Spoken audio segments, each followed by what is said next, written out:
What? Was it 2020? 2023, 2022?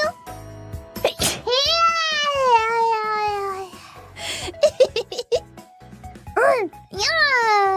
I don't. It wasn't with Avantier Horiku. No, it wasn't that year.